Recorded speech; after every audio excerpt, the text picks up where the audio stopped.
Olá, vocês devem estar se perguntando o que é que um anestesista faz no curso de endurologia. Na realidade, eu me intrometi nesse curso para aproveitar uma oportunidade para transmitir algumas noções básicas de anestesia, pois vocês são peça fundamental na engrenagem do perioperatório e o apoio de vocês pode ajudar em situações de rotina e principalmente em situações de intercorrência potencialmente grave. Não duvidem da importância de vocês. Eu sou o Dr. Germano Pinheiro Medeiros, anestesista, anestesio com várias equipes aí no Hospital São Camilo, Cura-Dares, e queria agradecer o convite do Dr. Ulisses para participar desse curso. Bom, em situações rotineiras, vocês são importantes na checagem de materiais, né? Existe uma tendência de fazer o double check, né? A dupla checagem em todos os procedimentos que podem trazer risco para o paciente. Então, uma checagem inicial, às vezes, pelo o técnico, auxiliar de enfermagem, enfermeiro, enfermeira, pode ajudar no sentido de um diagnóstico de algum problema no material e a seguir também o anestesista fazendo essa checagem, né? Vocês são importantíssimos com ajuda na indução, na intubação, né? Para fazer determinadas manobras, por exemplo, manipulação da glote, da tireoide para melhor visualização da glote, em situações de ajuda em bloqueios, né? Em relação à checagem, inicialmente eu falei, eu vou disponibilizar alguns vídeos que estão sendo editados para mostrar a vocês como que faz a checagem do aparelho de anestesia. Bom, em situações de intercorrência nem se fala, né? Por exemplo, numa situação de VR difícil, onde muitas vezes a gente pede material de VR difícil, a gente pede, como eu falei anteriormente, para manipular a laringe, para a gente conseguir visualizar melhor a glote, né? Em situações de arritmia, em que a gente precisa rapidamente que vocês tragam os fármacos e os carros de parada, como se fala, certo? Em situações de choque, às vezes para pegar acessos centrais ou periféricos para a reposição do paciente e em paradas cardiorrespiratórias. Bom, em relação à checagem do material, como eu falei para vocês, eu vou disponibilizar alguns vídeos de teste dos aparelhos que a gente tem mais comumente aí no Centro Cirúrgico do São Camilo. Mas eu queria começar por um aparelho muito importante, que é o aspirador, muito frequentemente deixado de lado, mesmo em situações que não vá ser realizada anestesia geral. O aspirador é muito importante numa situação de regurgitação, numa situação de secreção de via aérea em que a gente precisa aspirar. E é fundamental que ele esteja preparado, testado antes de qualquer procedimento cirúrgico, né? Um outro sistema, aqui em Fortaleza, principalmente, existe a cultura, digamos assim, de se induzir o paciente com esse sistema de ventilação de auxílio, auxiliado por fonte externa de oxigênio. Acaba sendo uma segurança mais para o paciente, já que a gente tem duas opções de ofertar essa pré-oxigenação e a ventilação assistida sob máscara e balão, né? Tanto pelo carrinho de anestesia, o aparelho de anestesia, quanto esse sistema. Então, é testar se não há vazamento. Um detalhe importante, e que vocês que ficam comigo em sala sabem o quanto eu sou chato. A ventilação antes da intubação do paciente, ela é de fundamental importância. Nos cursos que eu dou de VR difícil, eu sempre friso: o que mata o paciente não é não intubá-lo, é não ventilá-lo. E aí eu sou chato para que se tenha à disposição nos procedimentos nos quais eu vou realizar uma máscara de qualidade adequada, em que eu consiga um selo de via aérea adequado. É por isso que eu sou tão chato. Existem pacientes com maiores fatores de risco de dificuldade de ventilação, como pacientes sem dentes, pacientes com barba, e uma máscara inadequada, junto com outros fatores de risco de dificuldade de ventilação, podem colocar em risco a vida desse paciente. Como eu falei anteriormente, esse é o aparelho de anestesia. A gente tem vários dispositivos dentro de uma máquina só, né? E esses botões, antes da gente utilizar, dão opções de testes de fuga, de complacência e de fluxo e de sensor de oxigênio, no sentido de garantir uma maior segurança ao paciente. É fundamental que todos esses testes sejam executados antes do procedimento cirúrgico.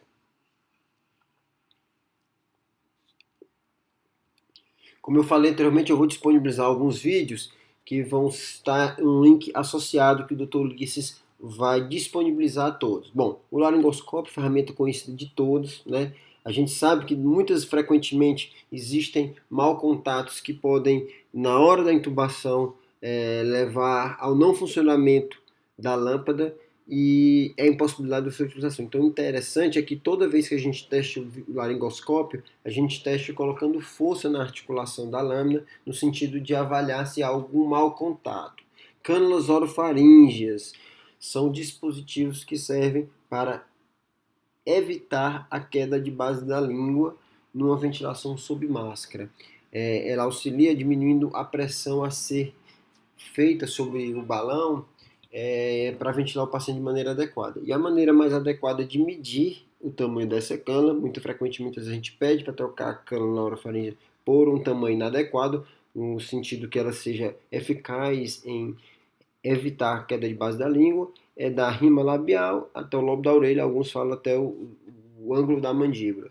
Da mesma forma, com o mesmo objetivo, existe a cânula nasofaríngea, que é uma cânula que ao invés de usar via oral, você insere via nasal, também no sentido de diminuir a queda de base da língua, ou seja, bypassar a queda da base da língua, né? A vantagem da cânula nasofaríngea é que ela incomoda menos, inclusive podendo ser passada em pacientes que não estão tão profundos na anestesia, né?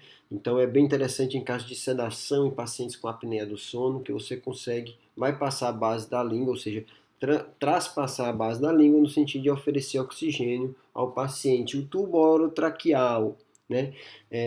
Descartáveis, aqui a gente tem o número que é o diâmetro interno dele, existe também um númerozinho menor em que fala-se do diâmetro externo dele, né? O balonete, que deve ser inflado no sentido de isolar a via aérea do sistema digestivo, e aqui na ponta, quem já prestou atenção, tem um orifício lateral que chama de olho de Murphy, e na realidade a ideia desse orifício é evitar uma obstrução por secreções ou por rolha, né?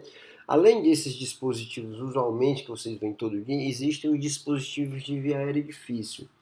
E é engraçado que um dos hospitais que eu trabalho, toda vez que eu pedia o material de via aérea difícil, a pessoa trazia apenas essa lâmina. Essa é uma lâmina de McCoy, que também existe aí no hospital, é uma lâmina articulada em que me permite uma articulação da ponta da lâmina no sentido de elevar a epiglote, facilitando a intubação. Porém, isso é um dispositivo a mais a ser utilizado, mas quando a gente solicita um material de via difícil, a gente não está falando apenas dessa lâmina articulada. E muito frequentemente a gente pedia ao pessoal de enfermagem um material de via difícil, e nesse hospital tinha um carrinho de via difícil, mas a pessoa da enfermagem, por uma falta de orientação, acabavam trazendo só a lâmina. O ideal é que todo hospital possua uma maleta ou um carrinho de via difícil, como existe no Hospital São Camilo Corodares, aquela maletinha branca em que a gente tem diversos dispositivos, e aqui é um exemplo dela, onde você tem diversos dispositivos como buges, que todos vocês já conhecem, que na verdade esse buge, a ideia é a gente conseguir um trilho para passar o tubo pela laringe, né? Aqui tem tubos laríngeos que podem ser substituídos pelas máscaras laríngeas, são dispositivos com o mesmo objetivo, ventilar o paciente em situações de insucesso de ventilação sob máscara facial, né? Como eu falei anteriormente, as lâminas articuladas, um sistema de bolsa autoinflável, isso é importante que tenha disponível no centro cirúrgico, visto que pode acontecer de haver uma falha no suporte de oxigênio. E por último, não menos importante, o carrinho de parada, né? O carrinho de parada, além de existirem diversas medicações utilizadas em situações de descompensação cardiorrespiratória, né?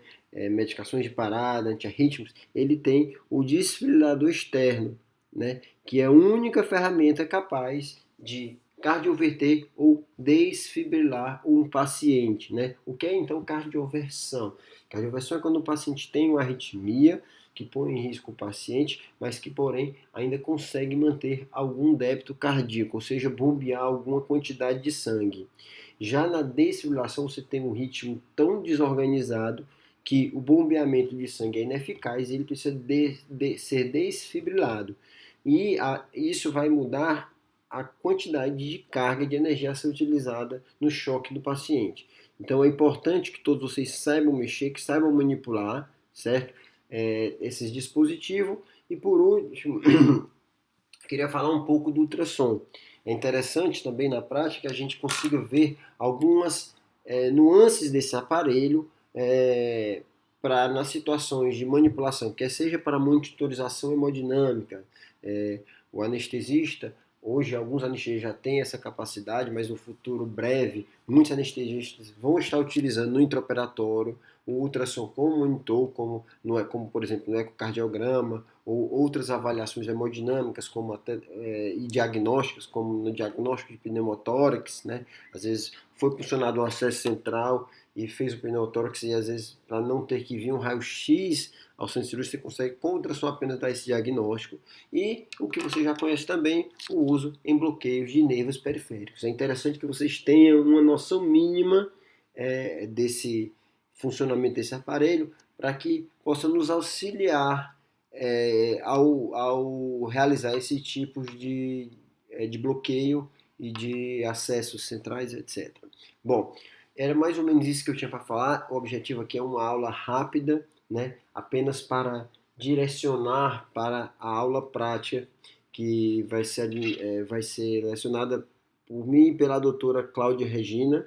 Eu queria agradecer mais aqui uma vez o convite do Dr. Ulisses, no sentido de dar esse espaço para a anestesia e falar mais uma vez da importância que é a ajuda de vocês no intraoperatório, naquele momento em que às vezes a gente precisa de mais mãos e pessoas orientadas realmente fazem a diferença nessas situações. Muito obrigado a todos e ainda queria mais uma coisa, era parabenizar, né, a todos vocês por estarem procurando a excelência, né? A gente que trabalha com vida de pessoas, temos que estar a todo momento procurar a excelência no nosso dia a dia para oferecer o melhor serviço. Então, meus parabéns e sucesso a todos. Um abraço.